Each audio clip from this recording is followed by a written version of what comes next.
Hello and welcome everyone. We are kicking off the 9th Informed Cities Forum, Repurpose, Recharge, Rethink, Heritage and E-Mobility at the Crossroads. Putting forward the potential of place and space as a common thing for people to bring them together, that's for me everything. But we also need a human-centered paradigm to reconnect human beings with each other and also with the future generations.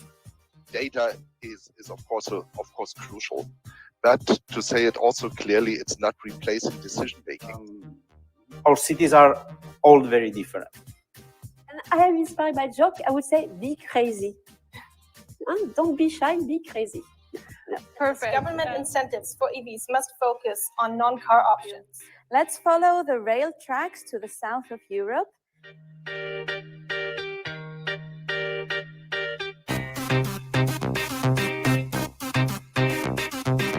So we discovered the beauty of visiting our neighbors. But to help also the electricity mix become greener, we are reliant on local electricity generation as well.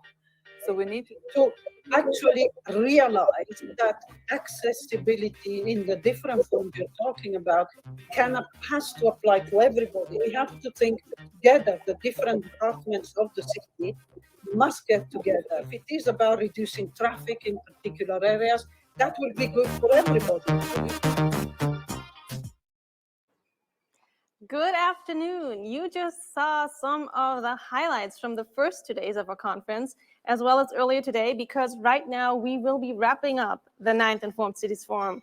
We will be doing this with an exciting panel discussion on the future of our cities, asking the very big question of what will our cities look like.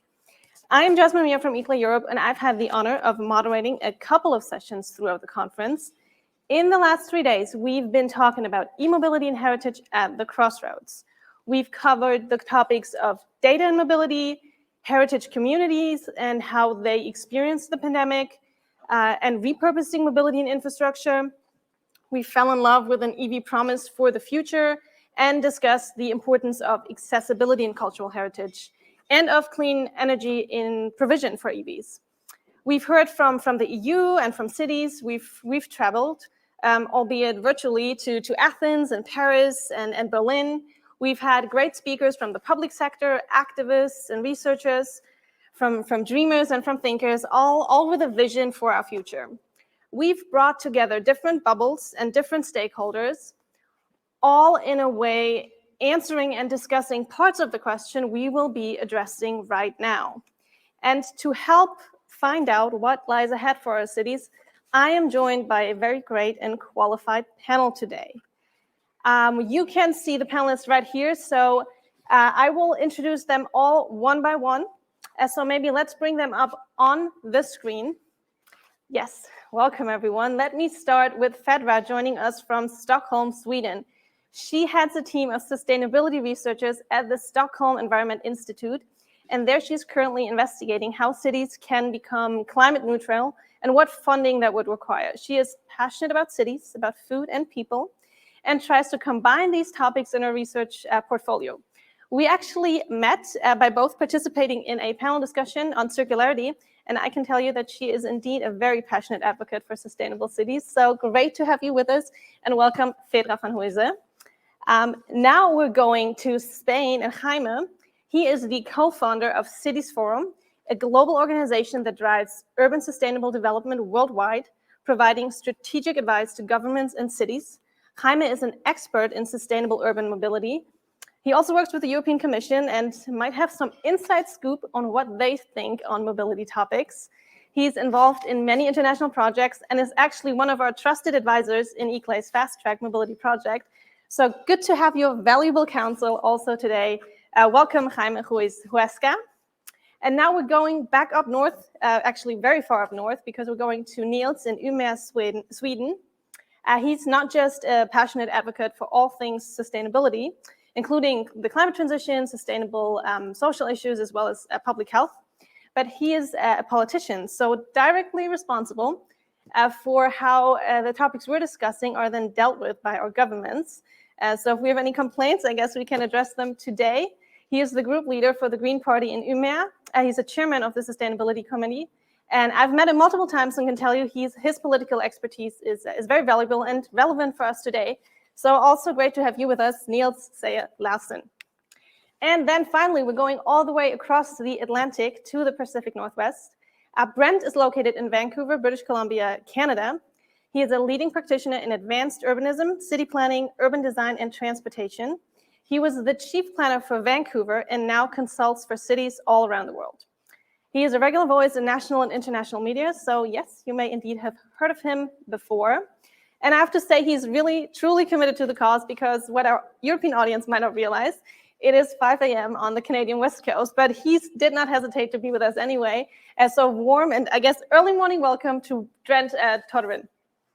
And that's, I guess, the introduction to the speakers. I've said enough, and let's hear from you. I want to ask you directly the first question. We entitled this conference, Repurpose, Recharge, Rethink.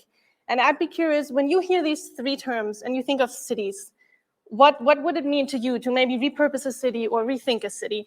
And Fedra, I'd like to start with you. What do you think when you hear these words? Thanks, Jasmine, and thanks so much for having me today on the panel. So out of the three words that you put forward, I think for me the most compelling is the one on recharge, because you said it before, I'm quite passionate, and I think energy is really important. When I'm in a city, I get re-energized. I thrive on seeing other people, seeing the creativity and all the possibility that there is in a city. So for me, the word out of the three, recharge, would be the key one, because I think cities should be a place where people can come, where they feel at home and they can recharge their batteries. So you can take that very literally, so technical in terms of going green, using renewable energy to heating, mobility, and so on and so forth, but also in terms of more the abstract recharging batteries and becoming more creative. So let me ask you that same question also maybe on recharge, because I know you and I have talked about also renewable energy. Are cities places where we can recharge? Do you think the same thing that Fedra thinks?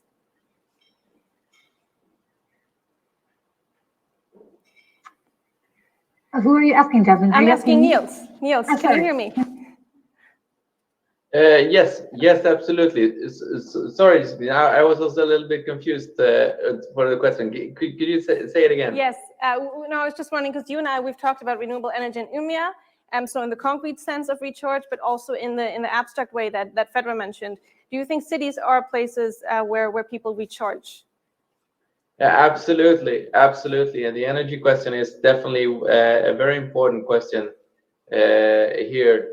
And not only when it comes to energy and to make sure that our cities can be sustainable, but also when it comes to, if we're speaking about recharge and mobility, and it's also about a way to avoid pollution and make sure that our city is sane and sound for our citizens. Then you mentioned mobility. Our other two speakers definitely focus on mobility. Jaime, let me ask you first. Repurpose, recharge, rethink. What is the most striking of these three to you when it comes to the future of our cities? Hi, everyone. Hi, Jasmine. I would like to focus on the word rethink, or the concept rethink, because we've gone through the pandemic. And it's been a tough time, but at the same time, we've had the opportunity to, let's say, reshape our cities and think about how we interact with each other, how we move, how we commute. And I think mobility has had a huge impact on, of course, in our daily habits.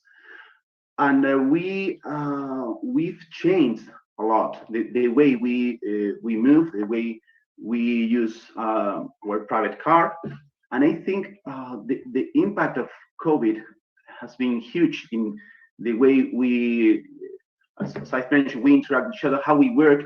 We've been much more open to work remotely, to telework. and our mobility habits have changed considerably. Now we are more open to use, as you can imagine, micro-mobility. We use our own bicycles, our own electric scooters. And I'm aware that this impact is going to continue over time. Now we've been witnesses of how electric vehicles and electric mobility has increased. But this trend is going to continue over time, and I would say that the most one of the most the advantages of having gone through the pandemic is that the cities are way more livable than before, because we've gone through electric mobility, and we use public transport more than ever before. Yeah, let's see also if the other speakers maybe want to chime in on this in a moment, but let's hear maybe a North American perspective on this. Brent, what you've heard what the others have said, what do you think when you hear the words repurpose, recharge, and rethink, and you think of our cities? Well, good morning, everyone. And I'm not sure I bring just a North American perspective. I spend so much time working all over the world. My perspective has radically changed. I'm not sure I think like a North American anymore. But when I hear those three terms, I like all three, but like one of the previous speakers, I tend to start with rethink, because that's really what I do.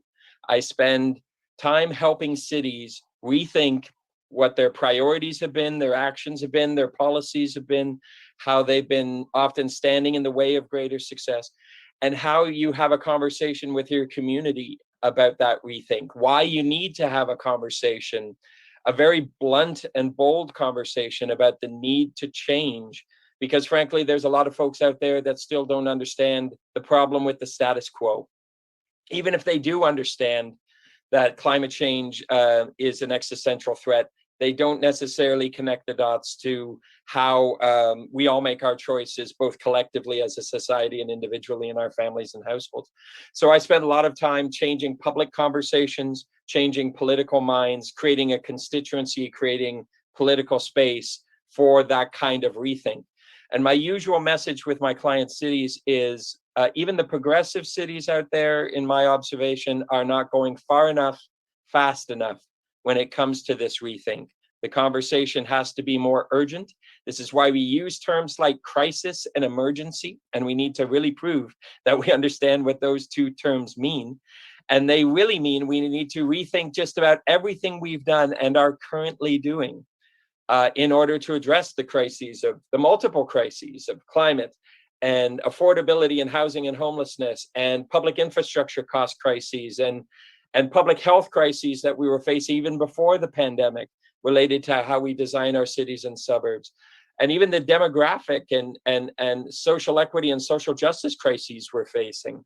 All of them are playing out now, and I often feel like our community conversations don't reflect the level of urgency that we have.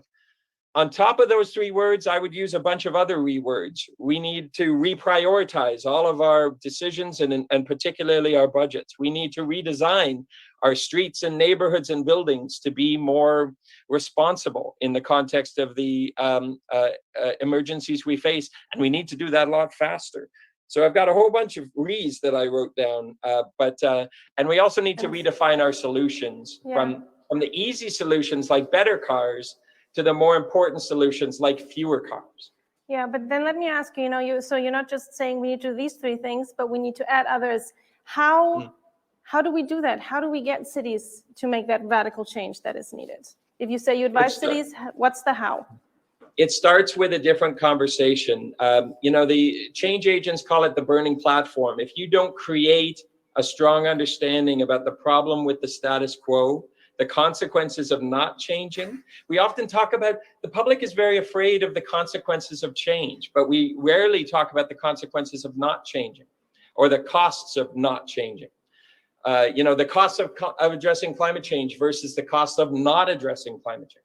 So we need to be much more aggressive, much more persuasive in our conversations out there. I'm a city planner by profession, and I often say that my own profession, city planning, is mind-numbingly boring and really bad at communicating in a persuasive way where we are in the nature of our challenges and the need to have better solutions and what those solutions are. And the good news is that many of those solutions actually will augment our quality of life. But we do it in a way that's boring for the media, boring for the community conversations, boring for our politicians. And so routinely, the other voices out there that are more interesting, like car companies and oil companies who spend a great deal of money on marketing, are out positioning our voices, the voices of those of us who are fighting for better cities. So I think we need to up our game, to use a North American phrase. We need to do much better at breaking through the noise out there in the media and the public, being persuasive, and ultimately convincing our politicians and our communities that there are better solutions. And can I just say, it's very hard to do so when often the distractions are things like, oh, the solution are electric vehicles. The solution is automated vehicles. The solution is an Elon Musk tunnel for expensive cars instead of public transport. You know, there are a lot of distractions out there that frankly are making it harder for us to get the real solutions through all the noise. Yes, Fedra, chime in. Yeah, so we raised our hands, Nils and me. And so Brent, I think that was a nice setup of the challenge that cities are facing. And I would say, I would like to pick up on the redefining the solutions. I would totally agree when it comes to transport issues that we need to have a think around why did we choose smart mobility and what do we aim to achieve with it actually. So the purpose of smart mobility is ultimately that it reduces the number of cars on the street so you can reutilize and repurpose the areas that you had for car parking or car driving and so on for other purposes, so people can enjoy the other advantages that come with the city, like social benefits, better air quality, more green spaces and so on. And so I would also challenge the redefining the solutions. The solution is not necessarily from a car to an electrical car, but it's from a car to a bus, to walking, to cycling, to other, not necessarily electrified, unless it's buses, of course, and public transport, but there's also technologies like walking and cycling that do not require anything electrical. So I would definitely be an advocate for those solutions as well. Thank you. Yes, and then maybe Nils, I know you raised your hand, and I also want to ask you, you are a politician. How easy is it to really influence politicians when they, when they hear a pitch like that from Brad? And do you say yes? I know you're passionate about sustainability yourself, but do you say yes? We can just apply it the way that he just said. Exactly. I think I used to say that we politicians, we generally have to live with two realities. The first reality that we have to live with is the actual reality, the challenges that our society face, the climate changes, the need for transition. And the second reality is the political reality, in which we have to be able to, in order, if we want to continue and work within politics, we need to abide by the rules of the political reality. And that's sometimes a challenging task. But I really like this aspect of rethink, because that's mainly what I'm facing, a big challenge, partly within the whole structure of the public sector, because the public sector is mainly used to go on to work on with business as usual. And I'm in a community or in a commune in north of Sweden that is one of the few in a big region that is depopulating, that is actually the city that is growing. And here everyone is focused on growth. So we need to grow, and in order to grow, we need to have more people, we need to have more jobs. And every time when we were talking about transition, it's many times just about, we need to rethink what makes the city attractive. Why do people want to move here? How can we make sure that we can keep on being an attractive city? And what are the qualities that are necessary for our city to grow and prosper? in the future. And of course, we need to be aware of this reality that we need to make the transition. So how can we get everyone on board? How can we make this in a dialogue together with our citizens and together with our companies and so on, so we can make it together? So I think that I'm constantly working with this, trying to make us rethink within this very sturdy public sector. Oh yeah, I see a lot of nodding, so I guess there's some agreement. Fedra, did you want to add on to this? Yeah, go ahead. Thanks, Jasmine. And so, Nils, so I work in Sweden, and so I've actually checked some of the statistics for Umea Commune ahead of today's event, talking about like the emissions in the city of Umea and like the number of cars and public transport and so on. And so I think the city itself is doing a great job in turning the own operations electric. So you've increased the number of electrical cars in the city's own operations. But one of the challenges in Umea, given that you're up north, it's quite a rural area and a strong growth. And so there's a lot of reliance on cars, and the number of cars per inhabitant has actually not decreased in the last 8 years or so, because people still rely on cars so much. Electrical vehicles has increased a lot. But so what are your challenges as a municipal government in making people move from a car to public transport? How do you create that modal shift and that win-win so people envision a future without a car? Nils, do you want to go ahead and take that? Yeah, absolutely. We were actually talking about it in the local council this last Monday, and one of the main factors is when we're doing, like, planning is extremely important, because planning is where we can make sure that we can create that we can improve the accessibility of public transport in an example, or improve the quality of our biking roads, biking lanes, and increase the attractivity for people to let the car stay at home and actually transport themselves in a sustainable way.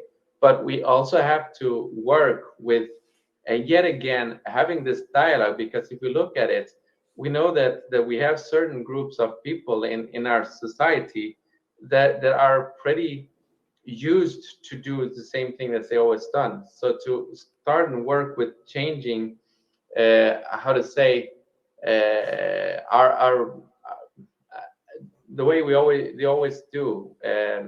We know that, in example, males in their 40s and above tend to always rely on their car much more, even though there is a big availability of bike lanes and buses and so on. So how can we work and change their behaviors? That is really important as well to work with. Yeah, I think actually you in Umea, you do quite a lot of gender-based research on mobility, which is really excellent, and I recommend that people check out. Jaime, I want to ask you something, because we've heard a lot of criticism of cars in general, regardless sort of whether they're EVs or not. Do you agree with that? Do you think this is where cities are headed, or do you still see them more or less in our city centers? First, Jasmine, let me answer the previous question, because I have a quick remark here. You asked about how we can make this change happen in cities. Okay, and I think we should make use of public-private partnerships. I mean, especially in the case of e-mobility, because we are collaborating and working and advising many different cities in Europe and in Latin America. And they have, above all, medium-sized and small cities, they have a huge problem with financing this kind of project. They can't afford to spend 50,000 euros in installing a fast charging station. It's as simple as that.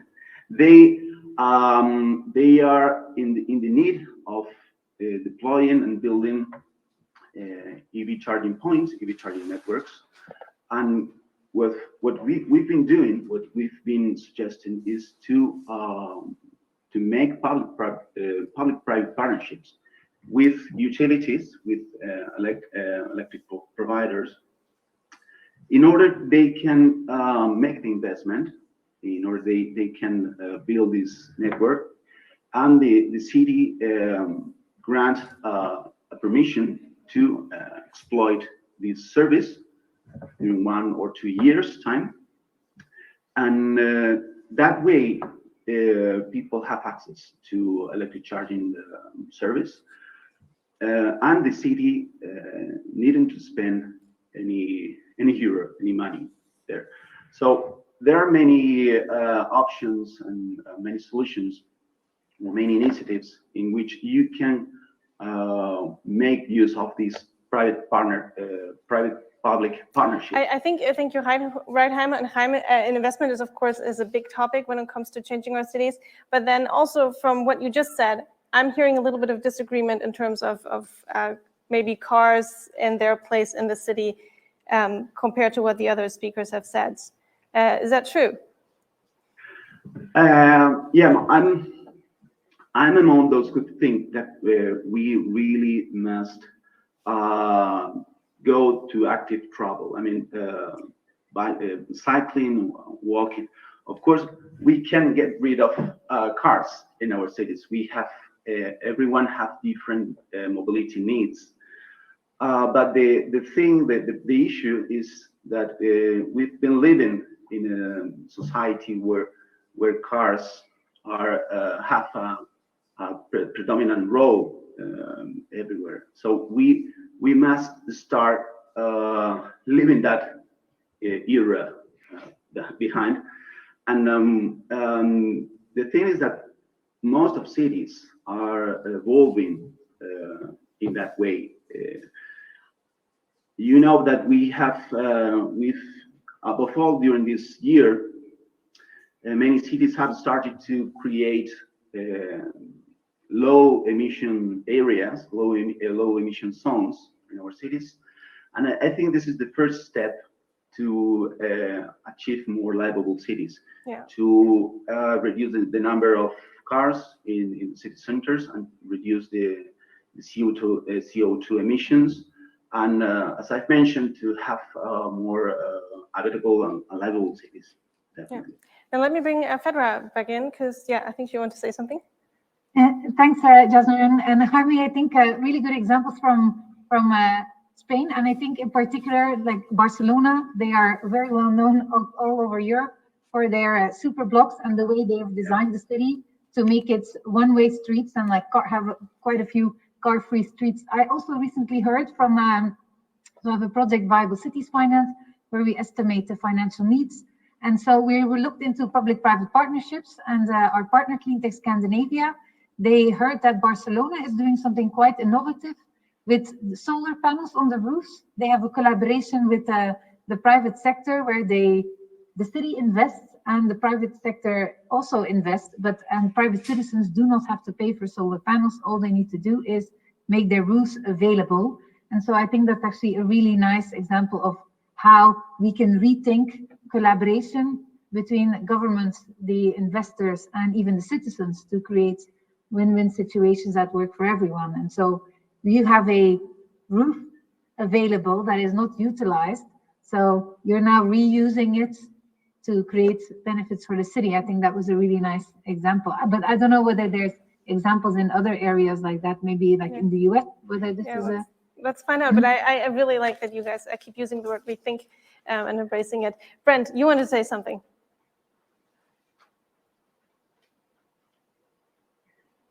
Sorry, I always have to take the second to unmute.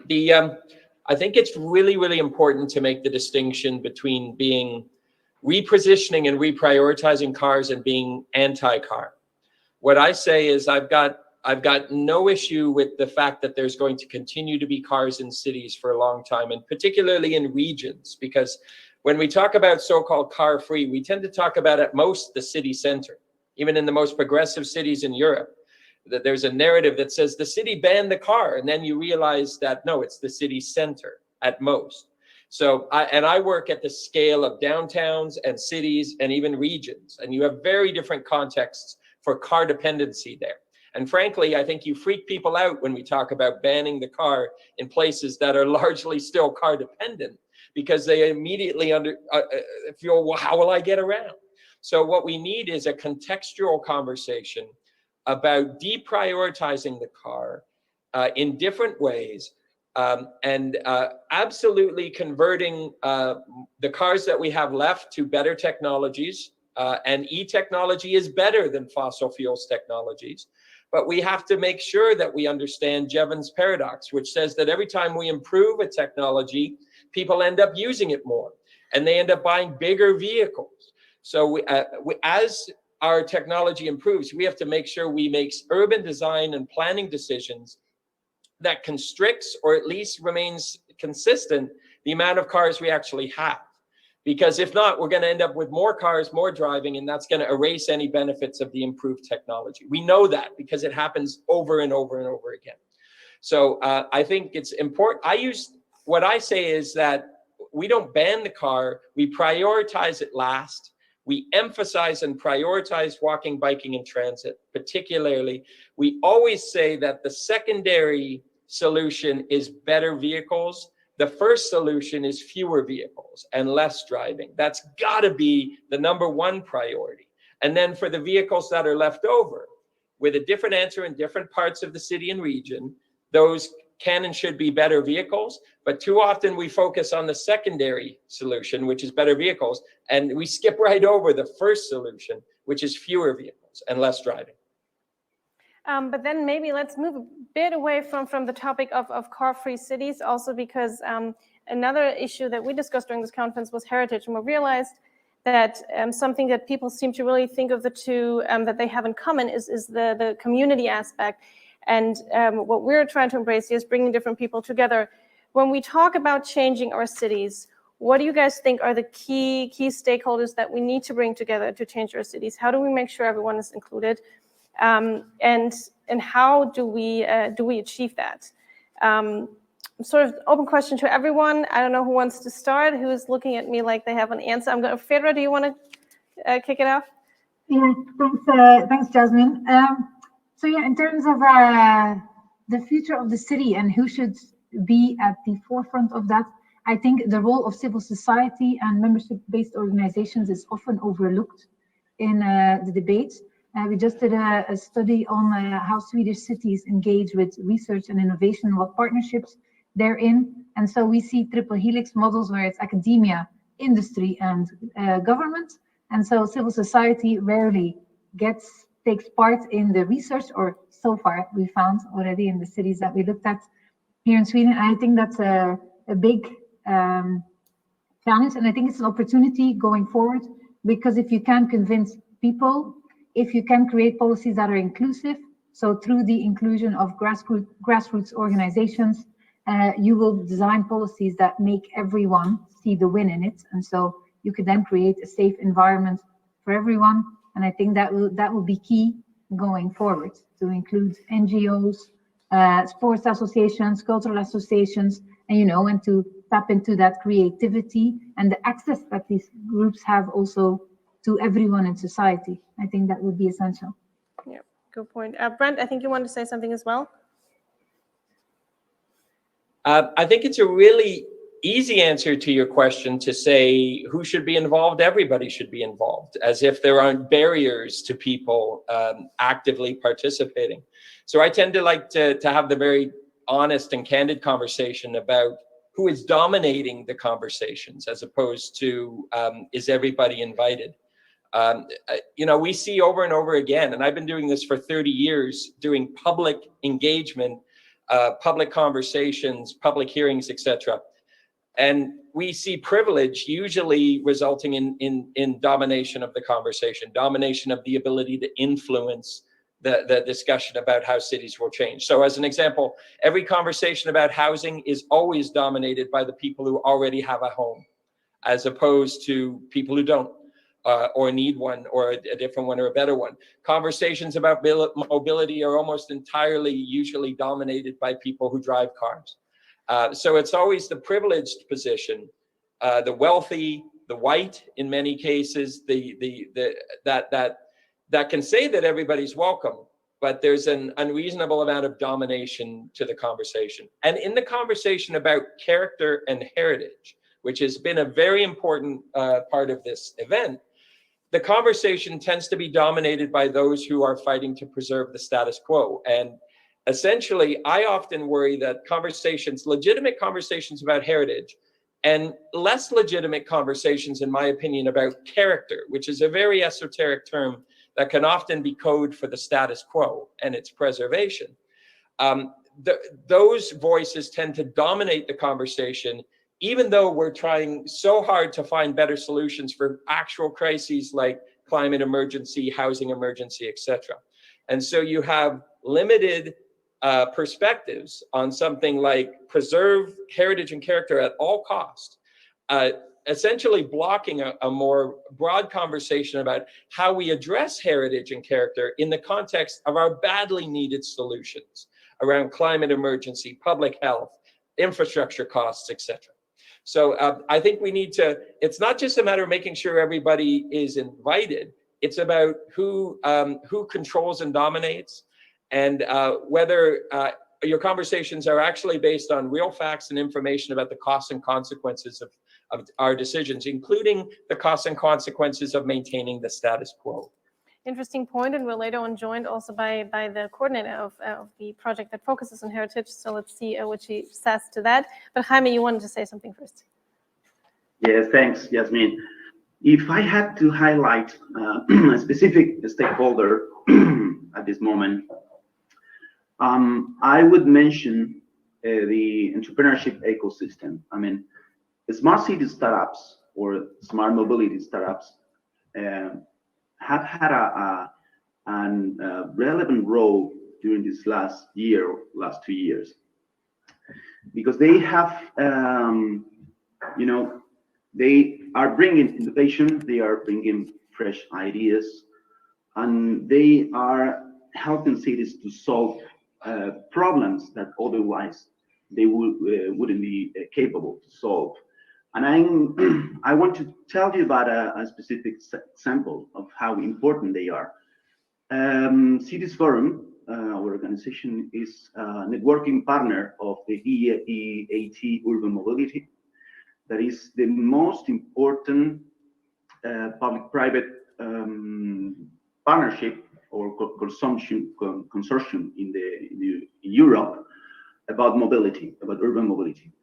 And they've launched specific programs to support startups, smart mobility startups, in order to finance, of course, pilot projects, but also to contact, to do matchmaking among these startups and European cities. And trust me when I say that it's been a resounding success.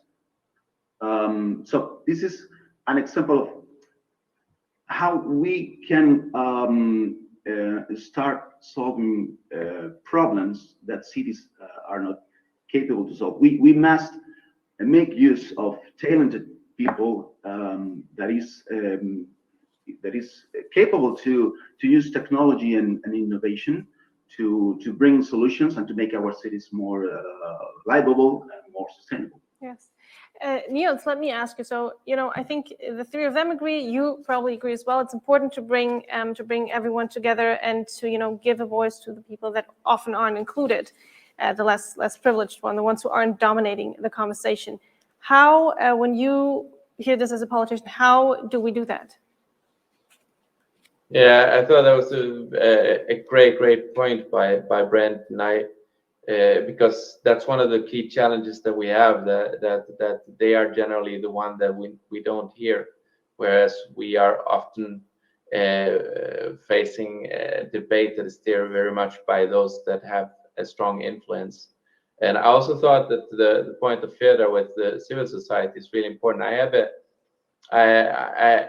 I just remember when we had Fridays for Future standing outside the town hall, and I was rolling down there, and I saw everyone pointing at me. You, the politicians, you should, and so on. And I told them, well, why don't you join? Come in.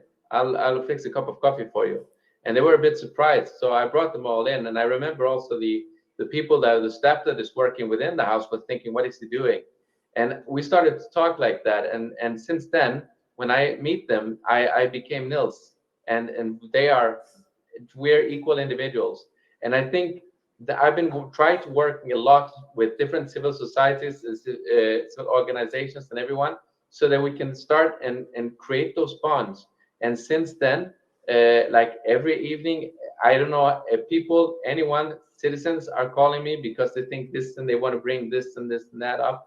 And I think this is the way we can create bonds, to make sure that people know that they can connect, they can talk to us, and we should meet them much more. And one of my most important roles has been to try and bring organizations together or entrepreneurs together with different companies, with different volunteer organizations and so on, so we can start and work together, because that's what is needed. And one last thing I also want to mention is this, with that, I think many times when we're talking about transition, we're back to this rethink, because we always see, yeah, absolutely, we would like to have a city that may have less traffic congestion or less cars, because that's sustainable. But that also makes people worried, because then we're making a change. It will become more difficult.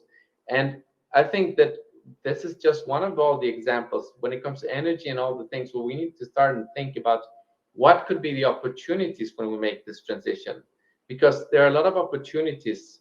There are new possibilities for innovations. There's possibilities for our local businesses to have a competitive advantage. There are advantages with a sustainable city because it becomes more attractive. It's got an increased life quality and a health aspect for our citizens. And all of these aspects, to start and see what's in it for us. How could this transition that we need to do lead to a future city that is even more attractive and that we enjoy much more? That's one of the key challenges that we're working on. Yeah, thank you, Nils. And I think it's great what you did. I wish more politicians would go into such an open conversation the way you did. But you mentioned Fridays for Future, and Brent, you said, we need to change our cities in a radical way, just like we need to pretty much change everything. To quote Greta, how do we get away from this blah, blah, blah? How do we actually get concrete actions in cities? I want to ask all four of you, because you've said a lot about what needs to be done, who needs to be involved. But how do we get that to happen right now? You want me to start? Yes, go for it.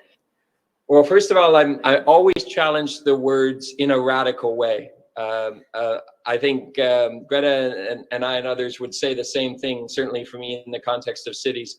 The radical thing to do is to do nothing, which is both stupid and radical. What we're talking about are rational changes in response to actual occurrences, change, and evidence. Okay, that's a rational thing to do, not a radical thing to do. So we need to reposition all of that. And I think we need to, this is why I've almost stopped in my advocacy. In my professional work, you have to do different things in different cities. But in my general advocacy, I've stopped talking about the right things to do. In my opinion, the right things to do are abundantly obvious, and we've got better data, better statistics, better evidence of the right thing to do than we've ever had before by far. And if you combine that with great storytelling, we can be very persuasive and even push back against all the fake news and misinformation out there. But my real message to cities is not what to do. It's, we know what to do. You have to go further, faster. That in the last couple of years has become my primary message. You know the right things to do. You're a progressive mayor, you're a progressive council, your city's already on the right track. You have to ask yourself, in the context of a climate emergency declaration that you might have just passed for your city, are you going fast enough? Where's the evidence that your moves and motions are actually going far enough, fast enough? This is going to play out in Copenhagen in a little bit as everybody starts to make goals that are by 2060 and by 2050, when what we need is goals by 2025 and by 2030, and fast, important change, fast, instead of setting long-term goals that kind of let you off the hook when it comes to immediate action. So a lot of my work is about positioning cities to have the political positioning and the actual action planning that can allow them to go, not just know the right things to do, because many do, It's about recognizing that you have to go further and faster. And if I can give you one quick anecdote, I was on stage with the mayor of Oslo, one of the mayors of Oslo, the actual mayor of Oslo, as opposed to the figurehead mayor of Oslo. And he was speaking at great length about the important changes we need to make. And then at the end of his speech, and he went just before me, he said, of course, people are very concerned about the pace of change and are very connected to their cars. And so we have to be patient and go. And he was sort of saying we have to go slow, right at the end of his great presentation about how much we badly need to change. So when I got up right after him, I said I agreed with everything the mayor just said, except that last part, where he said we have to be patient. Nobody should be patient in the context of an emergency, in the context of a crisis. That is why declaration of climate emergency and crisis is so important. We have had too many decades of being patient. And so my strategy is how to be what I call strategically impatient, where we can be impatient, but politically successful as we are being impatient. Yeah. Fedra, I know you raised your hand. I actually wanted to bring you in quickly as well. Because you work with cities on climate neutrality, so explicitly how, on how quickly they have to do this. So please comment on that and whatever else you wanted to say. Yeah, thanks, Jasmine. So Brent, just today, more cities here in Sweden, they have signed the climate neutral city contract to become climate neutral by 2030. So at the moment, there's 23 Swedish cities representing 40% of the Swedish population. Now, that said, so in quite a few of the cities, territorial emissions have stagnated for a while. It's because of mainly transportation, that we don't see the modal shift to active transportation or public. But so I would, I forgot what I wanted to say, but so yes, I remember what I was going to say. So in terms of what do you think is necessary? So I think here in Sweden and in a lot of European countries, there is no lack of political will and there is no lack of capability. Everyone is interested, everyone knows, we know what needs to be done, and we have the ability to do it. However, what is the problem is that our economic instruments and our regulatory instruments do not align with our priorities. For example, if it's cheaper to park your car than to take the bus, why would you take the bus? Of course, keep on using your car. As soon as you travel with more than two, if a train ticket is more expensive than driving there with your car and parking your car, etc., why would you again be on public transport? So I think this is one of the challenges I would like to put forward to the policymakers and to politicians, is to do an assessment of your economic instruments and also on your regulatory instruments. Do you give enough permits for solar energy, for ground source heat pumps, things like that, so you can get the effective change? Do you still subsidize or invest in fossil fuel industry and things like that? So that would be for me the biggest change that needs to happen in the next couple of years. Thank you, Fedra. I want to now bring up two other speakers. Jaime, we'll come back to you in the end.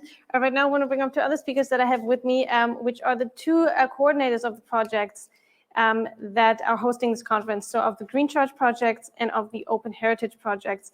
It's Hanna Szemzö and Jacqueline Flock. Hello to you both.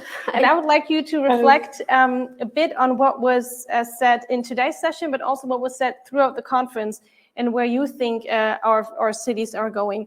Jacqueline, I would like to ask you first, where do you think our cities are going in terms of mobility, since that's your area of expertise, based on what you heard today and in the last 2 days? First, maybe I would like to compare our two projects because they are very different. OpenHeritage is human-centered, but Green Charge is technology-centered. And I think that actually in Green Charge, we should think more about human perspective. We are speaking a lot about recharging cars, but we should speak about recharging people. Recharging people with knowledge, such as they can change behaviors. The one session that I found especially interesting in those 3 days, it was a session about reusing the obsolete infrastructure. And I was thinking, but when do things become obsolete? Maybe should we make them obsolete? Maybe our parking space that we have, that we fill with cars, we shouldn't make them obsolete. So we make them as park or whatever, and so we don't have such space for cars. So the cars becoming also obsolete. And also, we have been focusing a lot on cities during those 3 days. And I also think that maybe some of our cities are obsolete because all the problem we have here is because our cities are growing and growing and growing, and it creates a lot of challenges. What about having people back to rural areas, for example? Yes, that's a good point. Yeah. Okay, thank you. And I think rural areas was actually something that was brought up in the chat that we couldn't address. So I'm glad you did that just now. Hanna, I want to ask you sort of the same question, just the other way around. So when you reflect back on the conference, on the session right now, where do you think the future of our city lies, in particular from a heritage point of view? Thank you, Yasmin. It's actually very hard to follow up from a heritage point of view right now because the whole conversation has been focusing on, energy, electricity, and mobility. But I'm gonna do my best. One of the terms that came up quite a lot was community and how to involve people, and that's something just OpenHeritage works a lot with. And the reason why I definitely want to come up with, because the main concept of OpenHeritage has been a bit, to give more power to the local communities regarding the maintenance of their own heritage site, both defining and maintaining it.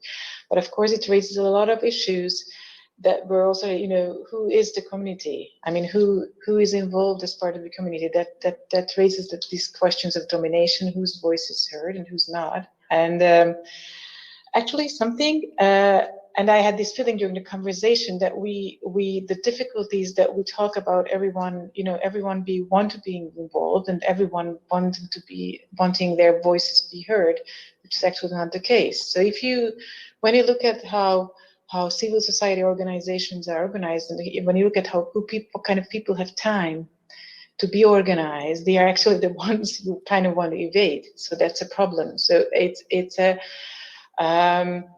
I'm actually a great believer in classic democracies. It makes sense to have elections because people who have less time actually probably have time to vote. So always please keep in mind that elected officials are, I think, the cornerstones of everything to make sure that something is socially inclusive.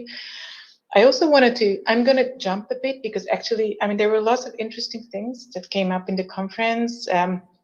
For me, one of the most important messages about, that also reflected on the pandemic, the importance of space and place and how, how it's situated. How, access becomes very difficult if it's outside of a city and becomes much more easy, even not only from mobility, but from every other perspective if it's in the city. And the appropriate place allowed local communities, regardless whether you talk about heritage or whether you talk about something else, to act and to think and to rethink during pandemic. Please allow me to just give one jump because there was so interesting conversation. And one more jump, and I'm going to shut up. Is it following up to? I really like what Nils was saying about the difficulty of revolutionizing, and because people get scared. And I'm Hungarian, and that's a very different feeling in a sense. Even being in Central Eastern Europe is a very different feeling than living in Barcelona or Sweden. You have a very differently functioning state. So I would be and that's the last recommendation I would like to make. So when we talk about all these great experiences, just keep on your mind to think about how you can transfer them, not to scare people, and transfer it to places where the politicians might not be so enthusiastic, and where the wealth of Sweden is not present. So actually energy transition and social justice don't really go hand in hand unless you have a very well-functioning state. And the interesting part about this conversation was that the underlying assumption has been that there is a well-functioning and wealthy state. But I totally agree with the climate emergency, but climate emergency can only be tackled if it's tackled in the poorer countries as well, where this compensation mechanism might not be present. So I think this is actually a task for us all, and probably a task where you do need to involve the communities. That was it for me. Thank you, Hanna. Unfortunately, we can't go into any more detail because I want to bring everyone back for a closing round. And so what everyone's still been wanting to say. This is now your chance, but I want to end on a very positive note, because we've also, we've heard some of the struggles that cities are facing and what lies ahead, but we've talked about what cities need to do, how to do that, but right now I just want to know from you, what do you want our future cities to look like? Suppose you had a vision. What is your vision for our sort of perfect urban environment? I just want to hear like a 30 seconds, 1 minute max input from all of you. Jacqueline, do you want to hit us off? What do you want our future cities to look like? Maybe I will connect to the beginning. I want people to be more crazy. Yes, and dare to change. Perfect. And meet each other. And that expert also meets people on the street, because people are scared because they don't have enough knowledge. So we have to, people who have knowledge should share it. Yes. Perfect. I love it. Okay, then Hanna, you want to go next? Yeah, follow up, Jacqueline, maybe happier. I want people to be, more relaxed and happier. I think that would be, and I would be very happy if cities that have been described would actually become reality, green and healthy and inclusive. So that would be great. Let's hope. I agree. Okay, Jaime, do you want to go next? Yes. In short, cities must give the public space back to the people, to the residents. It's as simple as that. And I see our cities more livable, with a better air quality and more green spaces. I see the future like that. Perfect. Fedra, you want to go next? Yep. So I think for me, the vision for the city would be that it feels free. I think freedom is very important, the freedom to decide, the freedom to do what you like, of course, within the societal boundaries, while respecting your neighbors and so on. And so I think picking up on what Hanna said about social justice and energy transitions, so giving people the opportunity to decide to do the right thing, and also having the opportunity to do that. I think going forward, we will always travel. And so being free to travel and getting different experiences, I think that's really very important. Perfect, thank you. Then Nils, what do you want our cities to look like? Yeah, so much has been said. Great points. Thank you, Hanna, also for some of the very interesting points, and all you other. So I will finish up. For me, my dream is a city that is green, a healthy melt pot where we all are together. You got a mixed place, a safe place, and so that's what I really hope for in Umea. An attractive city where people meet and enjoy being together with us, diverse and together.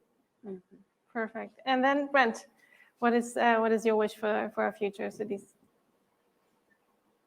Well, I think in the context of character, I'm hoping, and heritage and character, I'm hoping that we can have a conversation about not protecting heritage from change, because I'm someone who has spent much of my career championing the preservation of heritage. But I don't believe we should be protecting heritage from change. I think we need to protect heritage in the context of change, while we are dramatically and specifically addressing many of our urgent challenges as cities. And I think that means repositioning this conversation about heritage and character, not as an excuse to protect the status quo, but as a design challenge for how we do everything we need to address our big emergencies, while also making sure heritage preservation, restoration, revitalization is achieved in the context of that. Other than that, I actually tweeted yesterday, what if I were writing a city plan in 3 sentences? And the 3 sentences were basically: 1, we need a lot more housing in our cities than we've been building. That's true in every part of the world as far as I can see. 2, that increase in housing cannot be in the form of external suburban sprawl, car dependent, lower density growth. It's got to be through infill. It's got to be through new density, what I call density done well. And in order to achieve that, we need to reposition this idea of change in the existing communities, because we need infill and density. And the third line was fewer cars, less driving. And that obviously means making walking, biking, and transit delightful. Not just opportunity, but actually delightful. Yes. Okay. I want to thank you all. I'm glad we ended on a more positive note, and I'd love to discuss this issue with you more, but we're sort of out of time. So yeah, thank you all for joining us, for joining the discussion. And I guess this is it. So this was an amazing way to close this conference. I hope we were able to shed a bit of light of how the topics of mobility and heritage could, or well, do connect. I hope people were able to step a bit outside of their comfort zone, of their little bubble, and see the things that they work on from maybe another angle, and see the merits that this approach can have. We talked about each topic individually. We talked about heritage. We talked about mobility and EVs, but we also brought them together. And whether it's the collection of data, the repurposing of rail infrastructure, accessibility, or like today, right now, the future of our cities. And I think if it's just a couple of people joining this conference who are now thinking about the topics that they have worked on maybe for years with a bit of a different perspective again, and have been reminded about the value of looking at cities in the bigger picture and creating informed cities, we've done our job. So we've had an incredible time, great discussions, insightful talks. If you missed any of our sessions, we will be posting them online next week on the ICLA YouTube channel and social media, #InformedCities. And yeah, we will be back for you next year with the 10th Informed Cities Forum. Until then, stay safe, stay healthy, and we see you all in 2022. Goodbye.